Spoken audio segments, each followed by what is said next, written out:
NFC North. The Lions are a top 3 team in the league. Not surprising. Lions are great. They're my midseason Super Bowl. The defense wasn't very good the other day. That's going to be a little bit of a concern. Say something nice about the Lions before you go dunking on I love Jared Goff. I think Jared Goff's been fantastic. What about Dan Campbell? Is he too aggressive for you?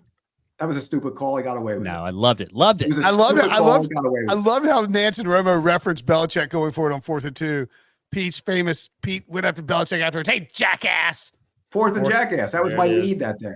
I remember I wasn't working at CBS at the time, I don't think, when he did that. I remember reading that, or maybe I was working at CBS, but I just remember reading, like, the headline was 4th and jackass. Yeah, it was. That's my name for that play. You can't do that anymore. Dan Campbell, really a bad decision. Got away with it, which is why would you not kick the field goal? He wanted to control the clock just like Sean Payton did. But he wasn't controlling the clock if it's an incomplete pass. He caught it. He's a positive person. He's not a glass half empty. That was a terrible decision. It was stupid. I liked it. Got away with it. Didn't hesitate. Don't think. And by the way, if he had kicked field goals earlier in the game, he wouldn't have needed to be in that position. Remember? Yeah, but Pete, here's the other thing. You could say he got away with it if he kicked the field goal there, and then Justin Herbert comes down the field and misses, a Tyler Boyd type in a situation in the end zone. Well, Dan Campbell got away with that too. Just go for it and be aggressive. You're all about being aggressive. Be aggressive. Yeah, I didn't like it. I thought it was a bad decision, and he got away with it. More importantly, in your power rankings, he's the reverse Brandon Staley. If Staley had called that, it would have failed in his face. It would have backfired, and the Chargers would have lost. Absolutely. But you have a field goal kicker that would have been a 41-yard field goal or something, wasn't it? And Patterson. Hey, Will Lutz missed a 41-yard field goal. Okay. I don't think it was trying to get closer. I think it was didn't want to give the Chargers time on the clock. Yeah, they scored 80 points in that game, whatever it was. Okay, but is that worth the risk of you give them the ball at the 40, 35-yard line? You're going to go down and get a field goal himself. I mean, anyway. Herbert and Keenan Allen were not getting. They were getting him in range, and it was a simple pitch and catch. Laporta caught it, I think. It was they ran a simple pitch and catch. Go back and watch it. They had an hour to throw. He opened to the right. He came back to the middle. He went over there, and then Laporta cleared, and he threw it to Laporta. If they had any sort of pass rush, by the way, where were Bosa and Mack? That play is obliterated. That offensive line is great. They did a good job protecting him. It was a terrible. Josh Dobbs. That'll backfire on him. I hope he does it again because it'll backfire on him.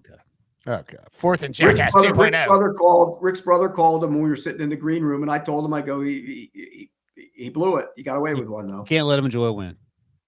No. The Vikings enjoyed a win and moved to 6-4 with Josh Dobbs as their quarterback, and they fell a spot in your power rankings. What? Wait, what? What the hell, Pete? That doesn't make sense. Well, where are they going? 12. The Bengals are 12, and the Bengals just lost to the Texans at home in Cincinnati. Who is that? Who jumped them? Do you think the Vikings are better than the Bengals? One team is in the playoffs and one team is not. So yes. That's not what we're talking about. Do you think they're better than the Bengals? No, Bengals by double digits. The Bengals would be a 10.5 point favorite against the Dolphins. No, not 10.5, but they'd probably be 6.5. I mean, if they were on a neutral field, what would the spread be? Bengals minus 4.5. Yes, they're a better team. They're not playing like it. And you just said earlier to Brady that they beat Buffalo last week.